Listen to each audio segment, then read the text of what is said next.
देव जोड़े ते करावे अधर्म। देव यदि तुम प्रसन्न हो और चाहते हो कि ऐसा ही हो तो ऐसा ही होगा। आपकी स्मृति अंदर से नहीं छूट सकती, ऐसा ही होगा। क्या अधर्म? जैसे एक पिता को छोड़ना पुत्र के लिए अधर्म है, लेकिन तजो पिता प्रहलाद भाई का साथ देना चाहिए, ना कि भाई की हानि करानी चाहिए, ये धर्म है। लेकिन विभीषण जी ने ऐसे संसार के सारे संबंध, संसार का सारा मार्ग एकमात्र केवल श्री भगवान की प्राप्ति के लिए, भगवत प्राप्ति का मुख्य साधन श्री तुकाराम जी महाराज कह रहे हैं नाम स्मरण है। नाम स्मरण में किसी भी तरह की कोई मिलावट की जरूरत नहीं। इसमें शुद्धता, अशुद्धता, विधि निषेध, जाति पक्ष, कुल धर्म, इनका कोई भी आदर नहीं। अहो वत्सो पस्तो गरियान यज्ञ विभागे वर्तते नाम तुभ्यम। श्री तुकाराम जी महाराज कह रहे हैं कि जो नाम है प्रभु का, नामा आनंद, वो उसी को मिलता है जो ये विश्वास कर ले कि नाम से बढ़कर कोई साधना नहीं। ये जो नाम नाम नाम चिल्लाते रहते हैं, तो ये गुरु कृपा से बात आई है।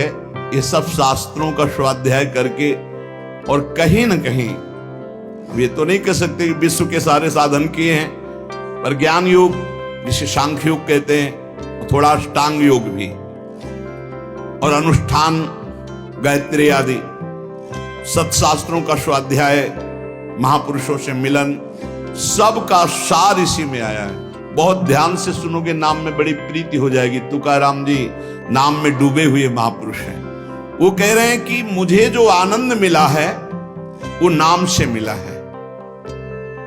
ऐसा नहीं कि वो ज्ञान योग को नहीं जानते, अष्टांग योग को नहीं जानते, वो कर्म योग को नहीं जानते, वो भक्ति योग को नहीं जानते। सबका ज्ञान है श्री तुकाराम जी को, उनकी वाणी में ऐसा पाया गया है। जो एकांतिक निष्ठा से नाम को स्वीकार कर लेता है, एकांतिक निष्ठा की बस अब हमारे जीवन का एक ही उद्देश्य है, हर समय नाम जप करूंगा, जीत जाओगे भाई, जीत जाओगे। सीधे जो राम राम नहीं कह पाते थे वो बड़ी उच्च अवस्था को प्राप्त हो गए। मान लीजिए जैसे भी बने, भाव को भाव न खालसो, अपवित्रा पवित्रो वा सर्वावस्थांगतो पिवा या स्मरेत पुंडरीकाक्षम सवायाभ्यांतरा शुचि। आप भीतर और बाहर से परम पवित्र हैं जिस समय नाम जब चल रहा है आपका। साक्षात परमात्म सुख का अनुभव नाम अभ्यास से मिला है, तुकाराम जी कह रहे। केवल नाम से, बार बार कह रहे हैं इस बात को, बैठा लीजिए। बड़े बड़े महापुरुष, कल तुलसीदास जी की विनय पत्रिका से जो राम से भी बढ़ करके, राम के नाम पर विश्वास, जिसको नाम से बढ़ करके राम जी भी प्रिय नहीं लगते। ऐसा परसों पद हुआ था और कल हुआ था। हाथ उठा कहता हूं, जो कुछ भी है, वैसे तो मैं अभागा कहा जाता था, लेकिन राम नाम के प्रभाव से है जो कुछ भी है। जितनी बाह्य उपाधियां हैं, इन सबको छोड़ना पड़ेगा नाम जापक को। थोड़ा यह कर ले, थोड़ा यह कर ले, थोड़ा यह कर ले, थोड़ा यह कर ले, नाम नाम नाम, तब अखंड नाम में रति होगी। महान शांति सुख का अनुभव मिला मुझे, तुकाराम जी कहते हैं। अब ये सुख ऐसा है कि हम प्रत्यक्ष दिखा नहीं सकते कि देखो भाई नाम से हमको ये मिला है। तुकाराम जी कहते हैं नाम से ऐसे सुख का झरना झरा, हृदय में ऐसे ज्ञान का झरना झरा, हृदय में ऐसे प्रेम का झरना झरा कि तुम्हें कैसे बताएं। सुख का झरना, ज्ञान का झरना, प्रेम का झरना फूट पड़ा नाम जब से हृदय में। बड़े बड़े साधु संतों के दर्शन हुए। अरे अभी कुछ कोई 1000-2000 वर्ष की बात थोड़ी है, 100 वर्ष के अंतर्गत होगी। भाई जी महाराज के पास गीता वाटिका में अंगिरा जी और नारद जी, पहले से सूचना थी कि कल आ रहे हैं, पूरी व्यवस्था की गई थी। देवर्षि नारद जी और अंगिरा जी आए। बड़े बड़े महापुरुष मिलते नाम जापक से, और उनके सत्संग का लाभ उठाने को मिला।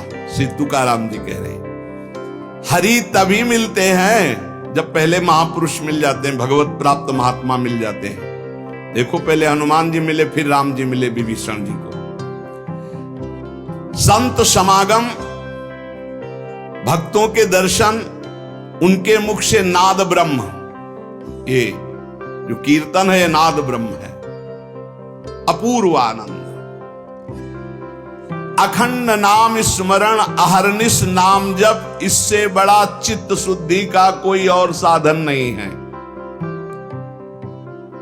जैसे तुमने एक पहर कीर्तन किया और इसके बाद छोड़ दिया, तो जो समय व्यतीत होगा उसमें मलिनता बढ़ती चली जाएगी। बाकी समय मन को नाम में नहीं लगाया तो छल छंद विषय चिंतन कूड़ा करकट भर के गंदा कर देगा मन को। इसलिए कुछ समय के लिए नामाभ्यास करने के लिए विष्णु सहस्त्र नाम याद किया था तुकाराम जी ने। नाम चलाते, नाम कीर्तन चलाते, जब देखते मन भाग रहा तो विष्णु सहस्त्र नाम में लगा दिया। अब 1000 नाम फिर दोबारा लगा दिया। हमें फंसाना है, इसीलिए हम कहते हैं चतुरासी जी के पद याद कर लो, एक पद को 100 बार करो, ये जप होगा चतुरासी जी का। कहत हरिवंश हरिवंश हरिवंश हित, जपत हरिवंश हरिवंश बानी, ये जप होगा। मान लो एक पद याद है, बनी श्री राधा मोहन की जोड़ी, अब 100 बार इसको हम बनी श्री राधा मोहन, आप देख लेना, चमत्कार देख लेना। अखंड नाम स्मरण का चस्का लग जाए, ये तभी लगता है जब सर्वस्व भाव यही लग जाता है कि अब मेरे जीवन का एकमात्र उद्देश्य है अखंड नाम जप।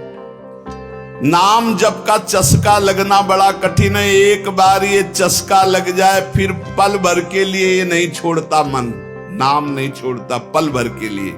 नाम स्मरण से चित्त में रूप का प्रकाश हो जाता है, वही 1000 बार कहा है।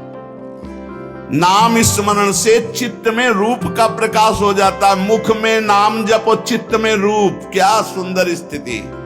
राधा वल्लभ लाल को हृदय ध्यान, मुख नाम। अंतःकरण में ध्यान करना नहीं, वही बता रहे थे। हितधाम से प्रश्न के उत्तर यही देते चले आए कि तुम प्रभु के अव्यक्त रूप का क्या चिंतन करोगे। आज तक कोई स्याही नहीं बनी जो श्यामता और गौरवर्ण को हम चित्रित कर पावे। तेरो रूप कहत नहीं आवे, जैसे ही हरिवंश कछुक जस गावे। तेरो रूप कहत नहीं आवे, फिर लिखत कैसे आ जाए। पर सर्वत्र हैं, इसलिए सब रूपों में प्रभु हैं। पर जो प्रभु का रूप है वो केवल नाम में समाया हुआ है। मेरी प्रार्थना मान लो, आप केवल नाम का ध्यान करो, नाम का जप करो, नाम का स्मरण करो, रूप अपने आप प्रकाशित हो जाएगा। देखिए रूप नाम आदि। अंतःकरण में ध्यान जमता चला जाएगा, ध्यान में रूप रंगता चला जाएगा, आपकी तन्मयता बढ़ती चली जाएगी। तुम्हें केवल एक जरूरत है, जिब्या में नाम का आसन दे दो, वाणी में नाम बैठा लो। चित्त के ध्यान की चिंता मत करो, वाणी में नाम का आसन जमाओ, अपने आप सब ठीक हो जाएगा।